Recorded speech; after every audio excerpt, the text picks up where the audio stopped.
창세기 14장 21절부터 24절. 소돔 왕이 아브람에게 이르되 사람은 내게 보내고 물품은 네가 가지라.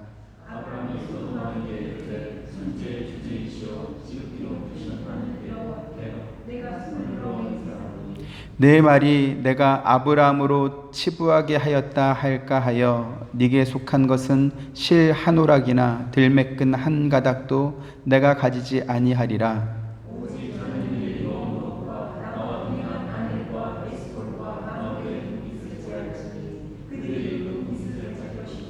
아멘.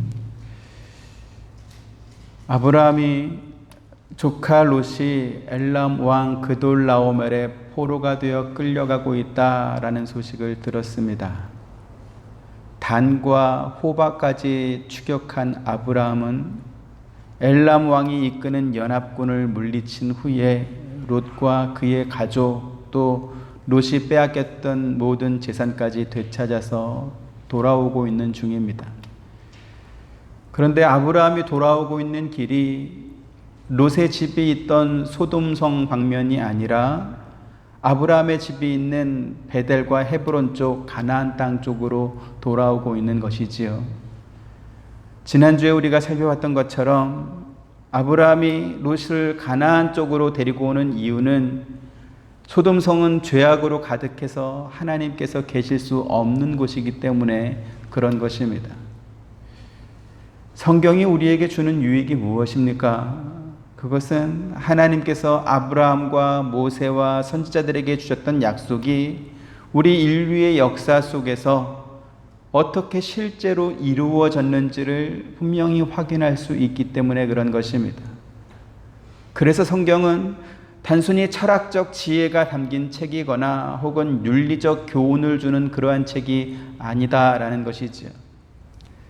철학적 지혜나 윤리적인 교훈은 그 내용에 우리 인간이 충분히 공감하고 또 동의하고 또 자신의 삶에 한번 적용해 보겠노라고 굳은 결심을 했다 할지라도 어떤 피치 못한 상황에 따라 지키지 못하게 되는 그러한 일이 생길 수도 있는 것입니다. 이른바 상대성 이론이고 또 상황 윤리로 이해되는 면이 있다라는 것이지요. 그래서 마땅히 지켜야 되는 도리는 분명하지만 그러나 어떤 상황 때문에 그것을 지키지 못하게 된다 할지라도 인지상정으로 이해되고 통하는 면이 또 있습니다.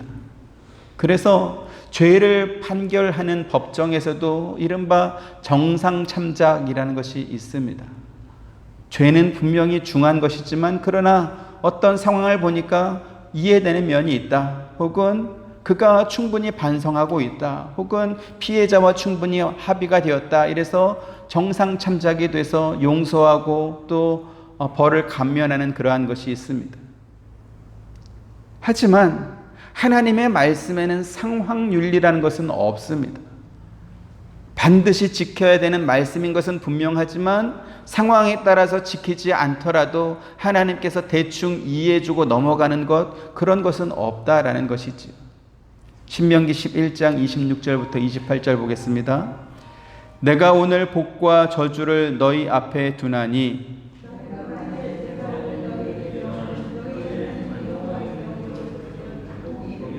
같이 너희가 만일 내가 오늘 너희에게 명령하는 도에서 돌이켜 떠나 너희의 하나님 여호와의 명령을 듣지 아니하고 본래 알지 못하던 다른 신들을 따르면 저주를 받으리라 이랬습니다. 하나님께서 내가 오늘 복과 저주를 너희 앞에 두었다 이렇게 분명히 말씀하고 있습니다. 여기에 상황에 따라 또는 어쩔 수 없는 경우에 이러한 중간지대가 있습니까? 중간지대는 없습니다. 하나님께서 우리에게 명령하시는 명령을 들으면 우리에게 복이 될 것입니다. 하지만 하나님의 명령을 듣지 않고 죄를 범하면 저주를 받게 될 것입니다. 그러면 우리가 죄를 지었을 때 받게 되는 저주는 어떤 것입니까? 하나님의 독생자 예수 그리스도라 할지라도 우리 대신 죄의 저주를 받게 되는 순간 나의 하나님 나의 하나님 어찌하여 나를 버리셨나이까 이렇게 소리 지르시고 돌아가실 만큼 고통스러운 것이었습니다. 아들이기 때문에 봐주고 넘어가는 것이 없었다라는 것이죠. 그런데 오늘날 교회에 상황윤리를 주장하고 상대성 원리를 가르치는 그러한 사람들이 있습니다. 그들의 주장은 뭡니까? 야, 성경에 모든 사람이 죄를 범했다라고 말하지 않냐? 그리고 우리도 실제로 죄를 범하고 현재도 죄를 범하고 있지 않냐? 그러니까 다른 사람의 잘못이나 허물에 대해서 자꾸 지적하기보다는 용서와 이해를 말하고 관용과 사랑을 가르치면서 하여간 평화를 이루자, 서로 화합하자 이렇게 말을 하는 것입니다. 물론 우리는 그렇게 살아야 될 것입니다. 또한 그렇게 살기 위해서 힘써 노력해야 될 것입니다. 하지만 그렇다고 해서 하나님의 말씀이라고 하는 기준 자체를 지워버리거나 희석하면 안 된다라는 것입니다. 왜요? 죄의 용서는 우리끼리 화해하고 우리끼리 합의하고 우리끼리 눈 감아주자라고 해서 용서되는 것이 아니기 때문에 그렇습니다. 죄의 용서는 심판주이신 하나님께서 용서해 주셔야 비로소 우리가 용서되는 것이기 때문에 그런 것입니다. 우리 속담에 까마귀 노는 곳에 뭐 하지 마라? 백로야 가지 마라 이런 말이 있습니다. 색이 완전히 다른 사람이라 할지라도 서로 어울리다 보면 닮아가는 것이 있게 된다라는 것이지. 같은 의미의 사자성어로 근목자흑이라는 것도 있습니다. 검은 먹을 가까이 하다 보면 검정색 물이 들 수밖에 없다라는 그러한 뜻이죠. 아브라함이 포로로 끌려가던 롯을 소돔성이 아니라 가나안 땅으로 데리고 오려고 했던 이유가 바로 그것이었습니다. 죄가 가득한 곳, 하나님께서 절대로 함께할 수 없는 그곳의 결과가 어떻게 되는지 우리는 성경을 통해서 홍수 심판과 또 바벨탑 사건이라고 하는 이미 이루어진 역사를 통해서 이미 확인해 보았고 또 증명한 바 있습니다. 그렇게 이루어진 역사를 경험으로 봤을 때 롯이 거주하던 소돔 성은 심판이 임할 수밖에 없는 위험한 곳이었다라는 것이죠. 오늘날 우리가 교회 중심의 신앙생활을 해야 하는 이유가 바로 여기에 있습니다. 신명기 6장 1절부터 7절 한번 보시죠.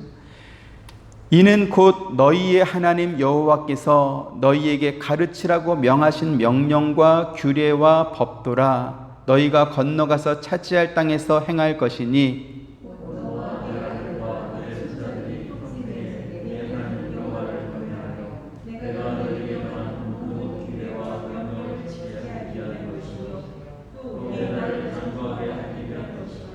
이스라엘아 듣고 삼가 그것을 행하라. 그리하면 네가 복을 받고 내 조상들의 하나님 여호와께서 내게 허락하심 같이 젖과 꿀이 흐르는 땅에서 네가 크게 번성하리라.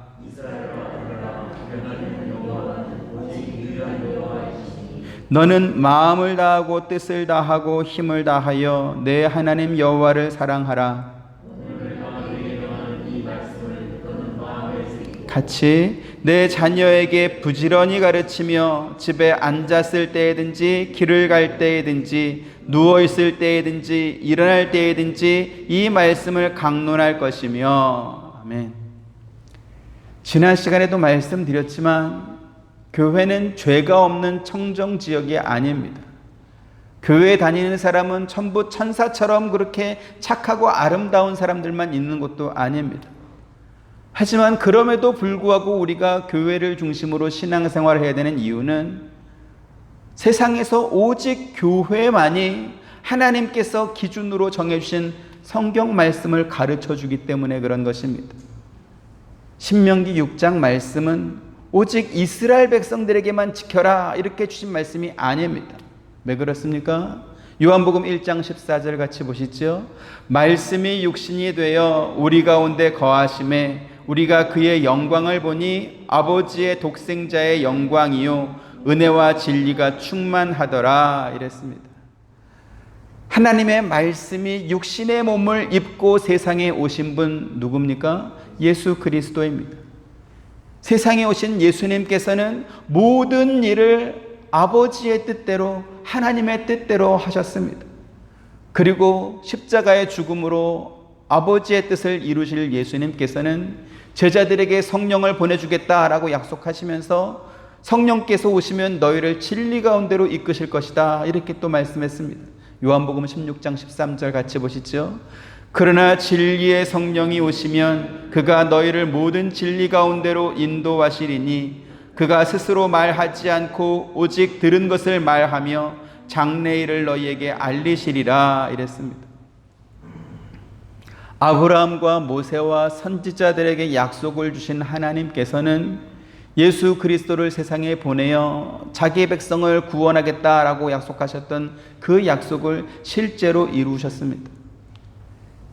제자들에게 성령을 보내주신 예수님께서는 제자들을 땅끝까지 보내서 복음을 전하게 함으로써 예수님께서 십자가에서 이루신 그 구원을 모든 사람에게 이렇게 주셨습니다. 이처럼 복음은 사도시대였던 초대교회 때부터 종교개혁을 거쳐서 오늘에 이르기까지 교회를 중심으로 이어져 오고 있습니다. 복음은 무엇입니까? 하나님께서 예수 그리스도를 통해 자기 백성을 부르시고 그들에게 복을 주어서 이 세상과 또 앞으로 우리가 가게 될 천국에서 하나님과 영원토록 함께하게 해주겠다라는 것입니다.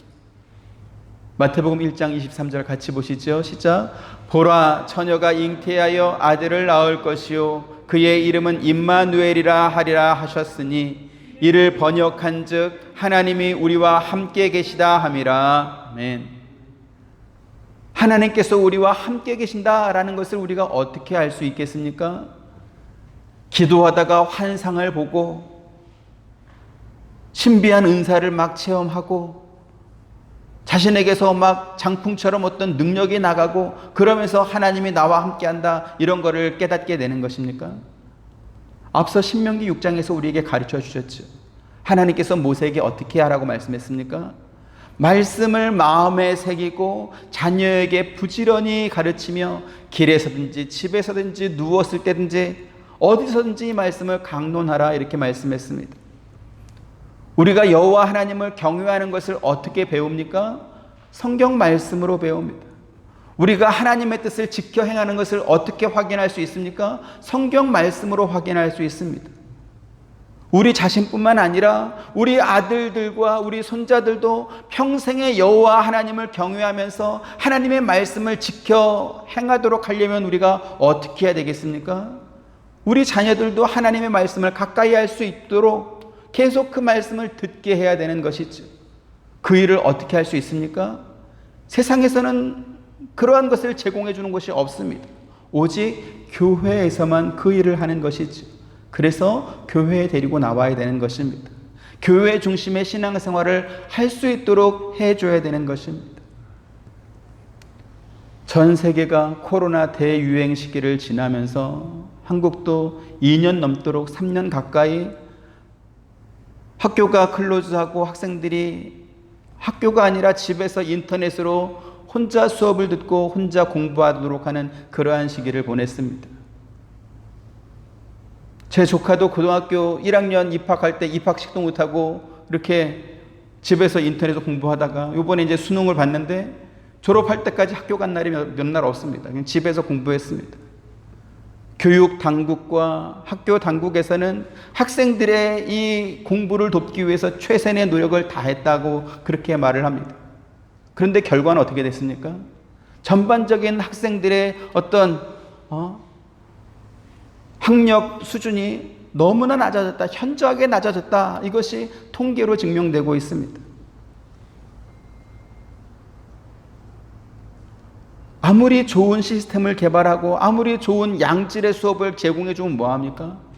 그게 대면에서 선생님과 이렇게 공부하는 것보다 집에서 하는 것이 효과가 나지 않더라는 것이죠.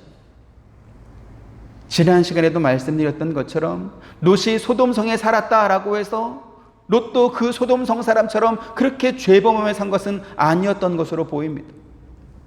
그들의 불법과 그들의 음행을 보면서 롯은 가슴 아파했었고 자신은 그들과 다르게 살려고 나름 애썼던 것으로 그렇게 보입니다. 그래서 하나님께서 아브라함을 찾아와서 내가 그 소돔 성을 심판하겠다라고 했을 때 아브라함이 뭐라고 말합니까? 하나님, 그 성에 혹시 의인이 있다면 그 의인도 심판받는 그 사람들과 같이 그렇게 멸망시키겠습니까? 그래, 그럼 한번 네가 찾아봐라. 50명 한번 찾아봐라. 40명 찾아봐라. 30명, 20명, 10명 찾아봐라. 왜 아브라함은 하나님께 그러한 제안을 했고 하나님은 왜 그 제안을 받으셨겠습니까? 아마도 롯이 성경에도 나오는 것처럼 그렇게 소돔성 사람들과는 다르게 살려고 애를 썼던 면이 분명히 있었을 것이다 라는 것이죠.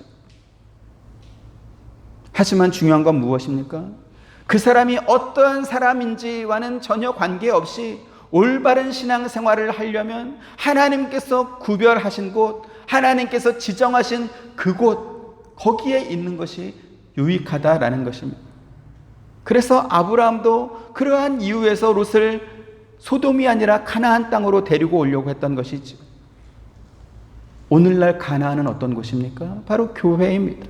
그래서 우리도 교회 중심의 신앙생활을 잘 할 수 있게 되기를 주님의 이름으로 축원드립니다.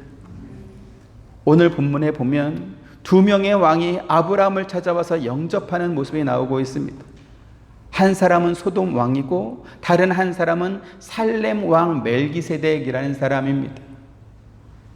살렘 왕 멜기세덱은 오늘 본문과 또 히브리서에 등장하는 신비한 왕입니다. 히브리서에서 예수님께서 어떠한 분이신지를 설명할 때에 인용되는 왕이 바로 이 멜기세덱입니다. 그래서 오늘 이 두 왕을 통해서 우리에게 주시는 복을 살펴보려고 하는데 오늘은 소돔 왕에 대해서 살펴보고 멜기세덱은 다음 주에 살펴보도록 하겠습니다. 17절에 아브라함이 롯을 비롯해서 포로로 끌려가던 사람들을 데리고 올 때에 소돔 왕이 사회 골짜기로 마중 나와서 그를 영접했다 이렇게 말씀하고 있습니다. 지난주에 주보로 이렇게 나눠드렸었는데 사회 골짜기는 여기 지금 보시면 사회 왼쪽 편으로 베델과 예루살렘 중간 지점쯤에 있는 곳입니다. 소돔 성과는 사해 바다를 중심으로 해서 대각선 반대쪽에 있는 곳이죠. 성경에는 소돔 왕이 사회 골짜기까지 찾아와서 아브라함을 영접했다 이렇게 말하고 있는데, 근데 소돔 왕이 사회 골짜기까지 아브라함을 영접하러 온 이유는 21절에 전쟁에서 패전하고 빼앗겼던 백성들을 다시 돌려받기 위해서 온 것이다 이렇게 말하고 있습니다. 21절 같이 보시죠. 소돔 왕이 아브라함에게 이르되 사람은 내게 보내고 물품은 네가 가지라 이렇게 말했습니다. 소돔 왕의 지금 이 말을 보면 그가 아브라함에게 뭔가 큰 인심을 쓰는 것처럼 그렇게 보입니다. 그런데요, 실제로는 소돔 왕이 아브라함에게 이와 같은 말을 할 자격이 없습니다. 왜 그렇습니까? 엘람 왕에게 빼앗겼던 백성들과 그 물품들을 되찾아온 사람이 누굽니까? 아브라함입니다. 지금도 그렇지만 전쟁이라고 하는 것은 승리한 자가 모든 것을 차지하는 승자 독식 구조입니다. 비록 아브라함이 지금 되찾아오는 사람들이 예전에는 소돔 백성들이었고 또 그들의 물품이었는지 모르겠지만, 그러나 아브라함이 전쟁에서 승리해서 되찾아오는 것이기 때문에 그들은 법적으로 아브라함의 소유이고 아브라함의 전리품인 것이죠. 그런데 소돔 왕은 자기 소유도 아닌 사람을 자기에게 보내라 이렇게 당당하게 요구하고 있습니다. 아브라함은 소돔 왕의 신하가 아닙니다. 아브라함과 함께 전쟁터에 나갔던 그 사람들도 소돔 왕의 군사가 아니라 아브라함의 집에서 길리고 훈련된 개인 사병이었습니다. 그래서 아브라함이 엘람 왕에서 빼앗아온 모든 것들은 전부 아브라함의 소유였다라는 것이죠. 다시 말씀드려서 소돔 왕이 아브라함에게 이래라 저래라 말할 어떤 권한이 전혀 없었던 것입니다. 그런데 소돔 왕은 한술 더 떠서 물품은 네가 가져라 이러면서 자기가 선심을 써도 지금 말하고 있습니다. 소돔 왕이 자기 물건을 지금 아브라함에게 주는 것입니까? 그런데 자기 물건도 아닌 것을 아브라함에게 네가 가져라 이렇게 말하면서도 어떻게 저렇게 당당할 수 있을까 이런 생각을 하게 되는 것이죠. 그런데요, 소돔 왕이 지금 아브라함에게 했던 행동과 비슷한 행동을 했던 자가 성경에 또 기록되어 있습니다. 마태복음 4장 8절 9절 한번 보시죠. 마귀가 또 그를 데리고 지극히 높은 산으로 가서 천하 만국과 그 영광을 보여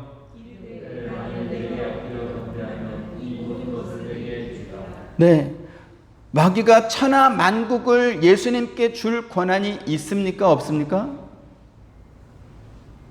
없습니다. 천하 만국이 마귀의 소유입니까?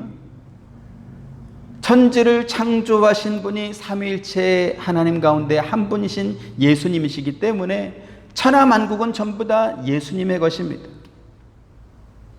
또 천하 만국을 네게 주겠다라고 하는 이 마귀 역시 하나님께서 창조하신 천사가 타락해서 된 것이기 때문에 그 마귀의 소유주도 누굽니까? 예수님입니다. 그런데 피조물에 불과한 이 마귀가 창조주인 예수님께 만일 네가 나한테 엎드려 경배하면 이 모든 것을 너에게 주겠다라고 하면서 자기가 줄 수 없는 것을 주겠다 이렇게 말하고 있는 것입니다. 소돔 왕이 아브라함에게 한 말과 똑같지 않습니까? 그래서 우리가 이 땅을 살아가면서 이 원리를 알아야 되는 것이지요. 공중권세를 잡은 마귀는 세상 풍조를 장악하고 사람들이 자기를 따르도록 만듭니다. 그러면 마귀는 어떤 방법으로 사람들이 자기를 따르도록 그렇게 만들까요? 사람들이 원하는 것을 자기가 줄 수 있는 것처럼 거짓말을 하는 것입니다. 앞서 우리가 확인했던 것처럼 피조물에 불과한 이 마귀가 창조주인 예수님께 나한테 경배하면 내가 너에게 이 천하만국을 다 주겠다 이렇게 말하지 않습니까?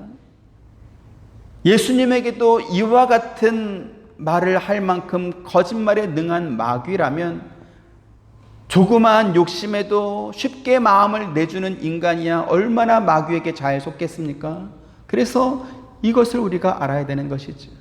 요한복음 8장 44절 같이 봅니다. 너희는 너희 아비 마귀에게서 났으니 너희 아비의 욕심대로 너희도 행하고자 하느니라. 그는 처음부터 살인한 자요 진리가 그 속에 없으므로 진리에 서지 못하고 거짓을 말할 때마다 제 것으로 말하나니 이는 그가 거짓말쟁이요 거짓의 아비가 되었음이라 이랬습니다. 세상에서 거짓말을 제일 잘하는 사람이 어떤 사람일까요? 그 사람은 자기가 말하고 있는 거짓말이 진실이라고 믿고 말하는 사람이 세상에서 거짓말을 제일 잘하는 사람입니다. 그래서 성경에도 마귀는 거짓을 말할 때마다 무엇으로 말한다? 제 것으로 말한다 이렇게 한 것입니다. 그래서 성경은 그가 거짓말장이요 거짓의 아비이다 또 이렇게 말한 것입니다. 공중권세 잡은 마귀는 세상을 향해서 자기가 천하만국을 너에게 주겠다 이렇게 말합니다. 그런데 어리석은 세상은 천하만국을 얻기 위해서 마귀가 만든 법칙을 또 따라 살고 있습니다. 마귀가 만든 법칙이 무엇입니까? 인간 내면에 있는 욕심이나 질투나 탐심과 같은 죄의 본성을 성공이라고 하는 열매를 얻기 위한 건강한 자극이다 이렇게 생각하게 만드는 것입니다. 그래서 욕심이나 질투나 탐심 같은 부정적인 단어 대신에 승부욕, 경쟁력, 성공에 대한 갈망 이런 긍정적인 단어로 포장해서 그것을 추구하며 살도록 그렇게 만드는 것입니다. 이렇게 성공이라고 하는 열매가 절대적 목표가 되고 절대선이 되고 나면 그 열매를 따려고 하다가 생기는 각종 어떤 죄들은 마치 밤송이를 까다가 생긴 상처처럼 대수롭지 않게 여기게 되는 것입니다. 그리고 이렇게 자기 욕심을 따라 사는 사람들이 많아지고 그것이 유행처럼 번지게 되고 그것이 대세가 되는 것을 가리켜서 풍조다 이렇게 말합니다. 하나님께서 소돔 고모라를 심판하기 전에 천사 둘을 롯에게 보내어 그를 구하려고 했을 때 소돔성의 사람들이 롯의 집을 애워싸고 롯을 협박하는 일이 벌어졌습니다. 창세기 19장 4절 5절 보시죠. 그들이 눕기 전에 그 성 사람 곧 소돔 백성들이 노소를 막론하고 원근에서 다 모여 그 집을 애워싸고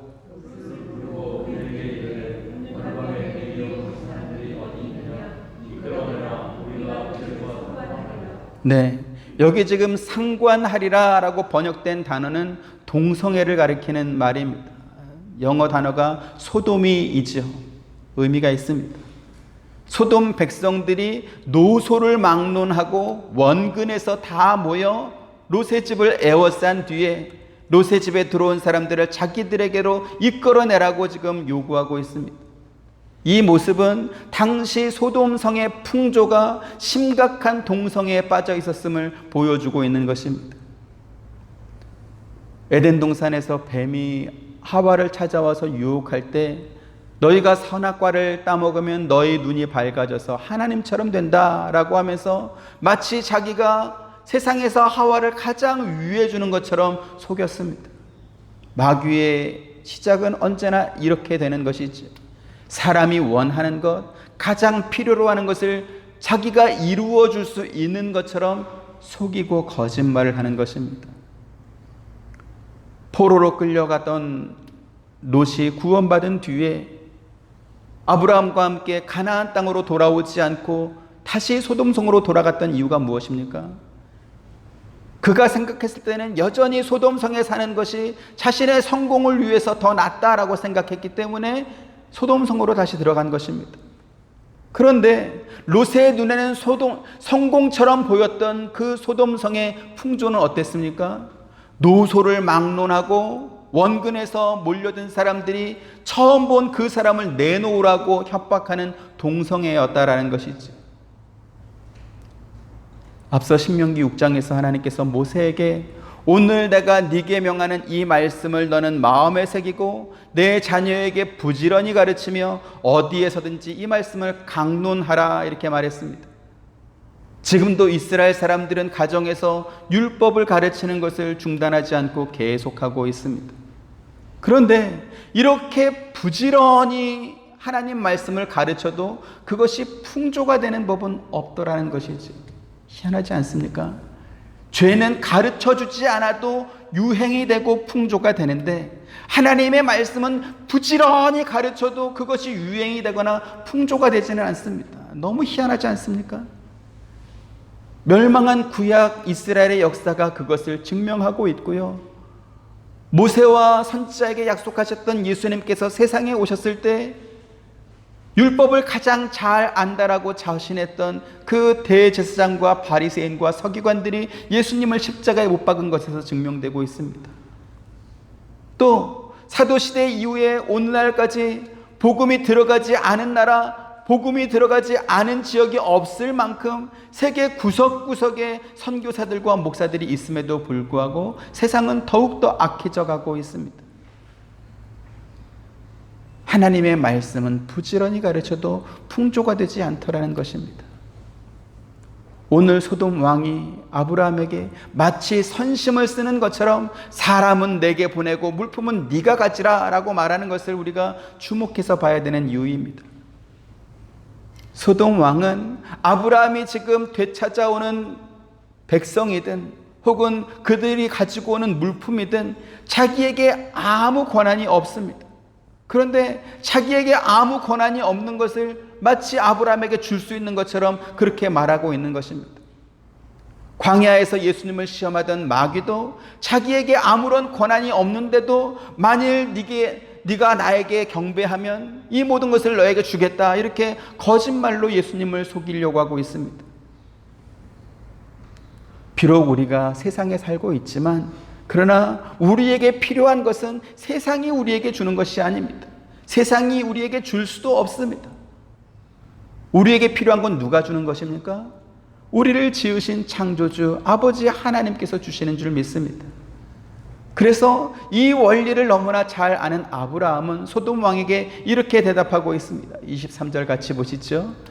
네 말이 내가 아브라함으로 치부하게 하였다 할까 하여 네게 속한 것은 실 한 오락이나 들매끈 한 가닥도 내가 가지지 아니하리라. 이렇게 말합니다.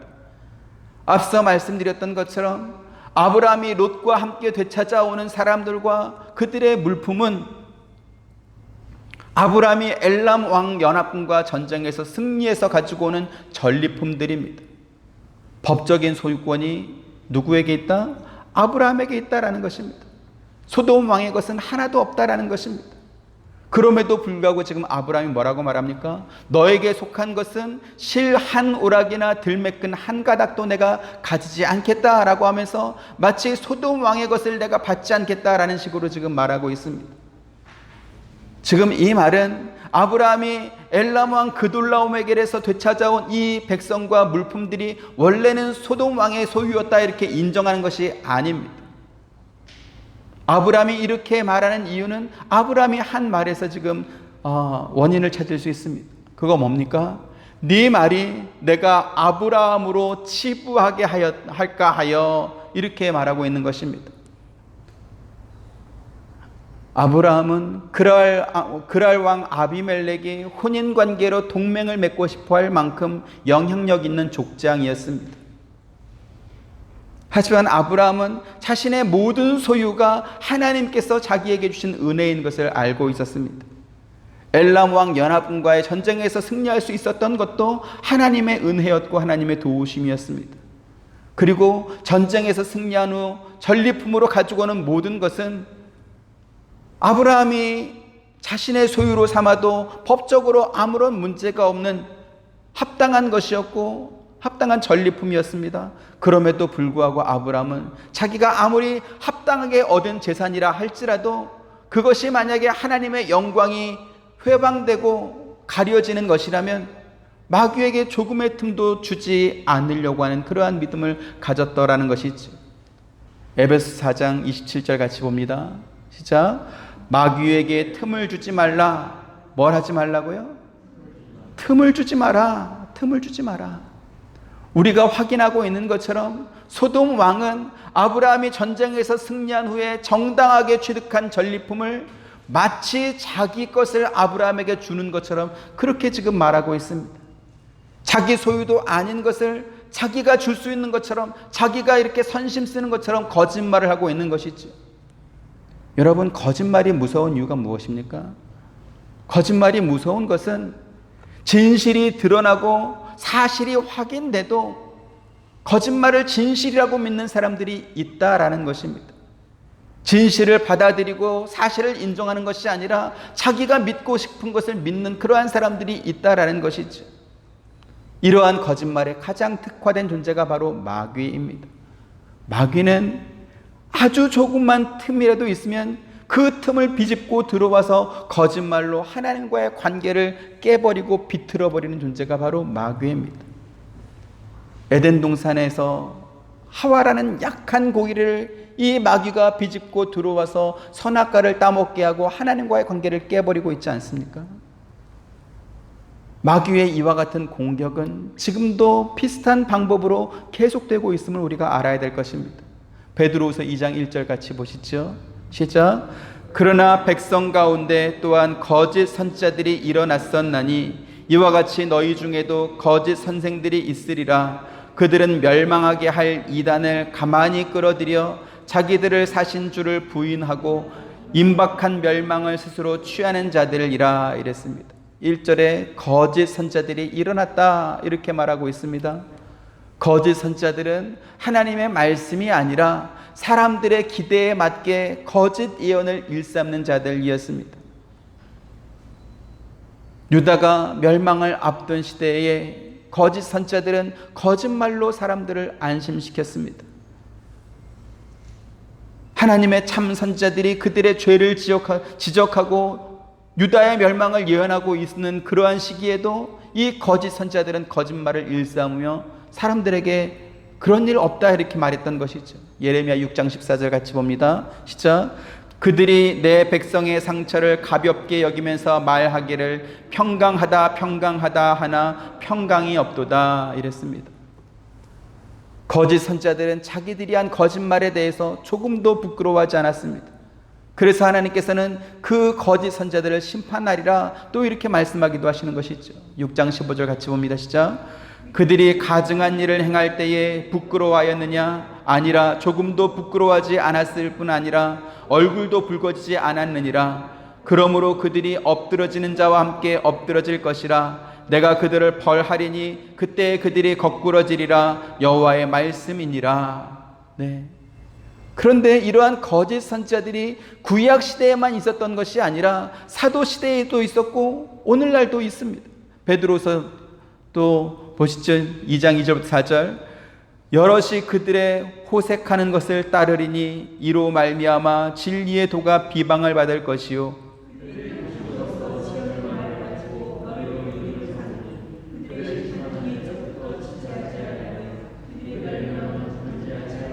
같이 하나님이 범죄한 천사들을 용서하지 아니하시고 지옥에 던져 어두운 구덩이에 두어 심판 때까지 지키게 하셨으며 이랬습니다. 거짓 선지자들은 진리의 도가 비방받는 것에 관해서 전혀 관심이 없습니다. 그들은 탐심으로 지어낸 말로 사람들을 속인 후에 자기 이익을 취하는 그러한 자들입니다. 그러면 사람들이 이와 같은 거짓 선지자들에게 속는 이유가 무엇일까요?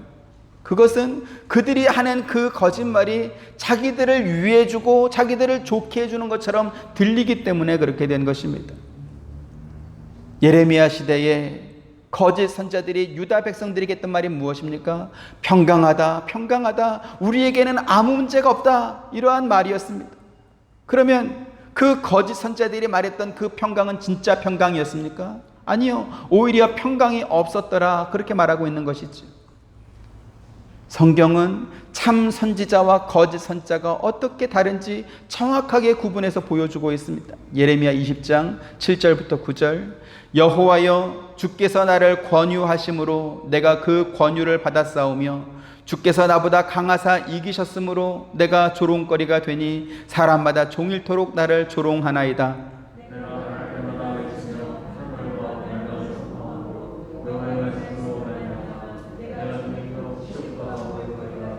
같이 내가 다시는 여호와를 선포하지 아니하며 그의 이름으로 말하지 아니하리라 하면 나의 마음이 불붙는 것 같아서 골수에 사무치니 답답하여 견딜 수 없나이다, 이랬습니다. 거짓 선지자들이 평강하다 평강하다 하면서 사람들을 안심시키고 있을 때 예레미야 선지자는 유다 백성들의 죄를 지적하고 그들에게 임할 하나님의 심판을 예언하다가 자기 백성들로부터 미움을 받았습니다. 사람들은 종일토록 예레미야를 조롱했고 또 치욕과 모욕거리로 삼았습니다. 그래서 예레미야가 어떤 생각을 합니까? 내가 다시는 여호와를 선포하지 않고 그의 이름으로 말하지 않겠다, 이렇게 하루에도 수없이 그러한 생각과 그러한 결심을 해야 되는 그러한 상황이었다라는 것이죠. 그러나 그럼에도 불구하고 예레미야가 여호와를 선포할 수밖에 없고 그의 이름으로 말할 수밖에 없었던 이유가 무엇입니까? 그렇게 하지 않으면 그의 마음이 불붙는 것 같아서 견딜 수가 없었기 때문에 그런 것입니다. 자기가 조롱거리가 되고 치욕과 모욕거리가 된다 할지라도 사실을 알고 있는 한 그것을 말할 수가 없다. 어떤 사실? 하나님의 심판이 그들에게 임한다, 하나님의 진노가 임박해 있다, 그걸 지금 예레미야는 알고 있는데 어떻게 평강하다 평강하다 그러면서 자기 몸보신을 할 수 있겠냐? 내 마음이 불붙는 것 같아서 그럴 수가 없더라는 것입니다. 거짓 선지자가 하나님의 말씀을 빙자해서 자기 이득으로 삼고 있을 때 참 선지자였던 예레미야는 자기의 생애를 저주하면서도 하나님의 말씀을 선포할 수밖에 없었더라는 것입니다. 오늘 본문에 아브라함이 마귀에게 틈을 주지 않으려고 전쟁에서 승리한 후 정당하게 얻은 전리품과 백성들을 소돔 왕에게 돌려주고 있는 모습을 살펴보고 있습니다. 하나님의 백성은 아브라함처럼 하나님께서 나에게 주신 것을 자기 복으로 삼는 그러한 사람인 줄로 믿습니다. 심지어 정당하게 얻은 소유라 할지라도 그것이 하나님의 영광을 가릴 수도 있는 것이라고 한다면 포기할 줄도 아는 그러한 믿음을 갖는 것입니다. 그것이 말하자면 오늘날 저와 여러분이 드리고 있는 주일 성수인 것이고, 저와 여러분들이 하나님께 드리고 있는 11조와 헌금인 것입니다. 우리가 무슨 불법을 행하자는 것이 아니고, 정당하게 일하고 성실하게 소득을 올릴 수 있지만, 그러나 그 시간과 그 소득을 포기하고 하나님 앞에 예배하는 것으로 사용하여서 내가 얻을 수 있는 소득을 포기하는 것, 그것이 바로 바른 믿음인 줄 믿습니다. 우리가 다음 주에 살펴보겠지만 아브라함이 멜기세덱에게 11조를 드렸던 이유도 똑같습니다. 자기가 수고하여 얻은 소득을 전부 자기 것으로, 자기 소유로 여기지 않고 그것을 하나님께서 나에게 주신 은혜다라고 생각하여 감사한 마음으로 하나님께 돌려드리는 것이 바로 11조이고 헌금인 것이지. 이러한 믿음을 가졌던 사람이 바로 아브라함이었고, 그 믿음을 오늘 저와 여러분도 본받을 수 있게 되기를 주님의 이름으로 축원드립니다. 오늘 세 가지를 말씀드렸습니다. 첫 번째는 하나님의 기준인 성경 말씀이 올바로 가르쳐지고 선포되는 교회 중심의 신앙생활을 해야 된다라는 것입니다. 두 번째로는 아브라함의 소유임에도 불구하고 마치 자기 것인 양 내가 너에게 주겠다라고 말하는 소돔 왕과, 또 천지 만물의 주인이신 예수님이 있음에도 불구하고 그 예수님께 네가 나에게 엎드려 경배하면 그 모든 것을 너에게 주겠다라고 말하는 이 마귀의 거짓말에 속지 말자라는 것입니다. 그것이 무엇이든지 간에 우리에게 무언가를 줄 수 있는 분이 있다면 누굽니까? 하나님 한 분밖에 없습니다. 그러니 세상의 유행과 풍조에 속으면 안 되는 것입니다. 우리에게 무언가를 줄 수 있는 분이 있다면 하나님 한 분뿐이시고, 우리가 받아야 될 복은 오직 하나님으로부터만 받게 되는 것입니다. 세 번째로는 마귀에게 틈을 주지 않기 위해서 정당하게 얻은 전리품이라 할지라도 포기했던 아브라함의 믿음을 본받자라는 것입니다. 아브라함은 하나님께서 자기에게 주신 복으로 충분히 만족했고 감사하며 살았습니다. 오늘 저와 여러분도 아브라함과 같은 믿음을 본받으면서 그렇게 하나님께 감사하며 하나님께서 자신에게 주신 복을 은혜로 삼고 그렇게 살아갈 수 있게 되기를 주님의 이름으로 축원드립니다. 은혜로우신 아버지 하나님, 감사합니다. 하나님의 말씀이 온전히 선포되고 하나님의 기준을 정확하게 가르쳐주는 교회 중심의 신앙생활을 할 수 있도록 은혜 베푸시니 감사드립니다. 우리가 이 믿음으로 살아갈 수 있도록 은혜 더하여 주옵소서. 마귀는 계속해서 거짓말을 합니다. 자기 것도 아닌 것을 마치 자기가 줄 수 있는 것처럼 속이고 또 유혹합니다. 그렇게 세상에 풍조가 만들어지고 유행이 되고 대세가 되는 그러한 삶, 세상에서 우리가 살고 있습니다. 거짓말에 속지 않게 하시고 우리에게 복을 주시고 은혜를 주시는 하나님의 품 안에서 살아가는 우리 모두가 되도록 은혜 더하여 주옵소서. 예수님 이름으로 기도드립니다. 아멘.